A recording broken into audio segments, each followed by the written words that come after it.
Madame Sylvie Talmont.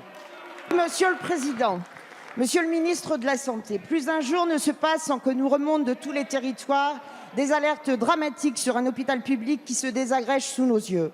Les lits continuent à fermer, les discontinuités des services d'urgence s'accentuent partout.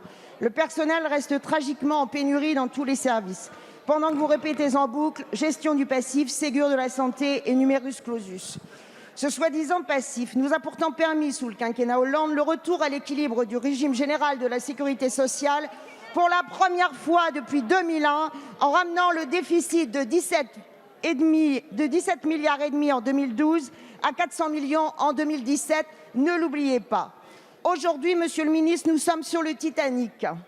Alors que je vous alertais ici même en octobre sur l'état de délabrement des services d'urgence sarthois, le pire est malheureusement advenu avec plusieurs événements graves qui se sont produits en novembre au centre hospitalier du Bailleul sur ma circonscription. Le risque vital pour les patients n'est plus une hypothèse, mais bien une réalité mortifère. Vous naviguez à vue, là où un plan d'urgence est nécessaire pour réorganiser l'hôpital et sa gouvernance, le recentrer sur les besoins et la santé publique, revoir les politiques des ressources humaines et les modalités de tarification. Le Ségur de la santé n'a pas éteint les revendications des soignants, car la perte d'attractivité n'est pas seulement financière.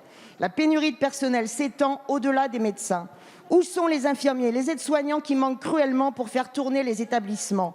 Au centre hospitalier du Mans, ce sont 30 postes d'infirmiers qui sont vacants.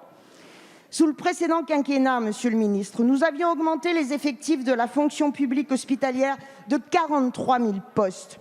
Vous êtes au pouvoir depuis presque 5 ans. Quand allez-vous réagir? Merci. La parole est à Monsieur Olivier.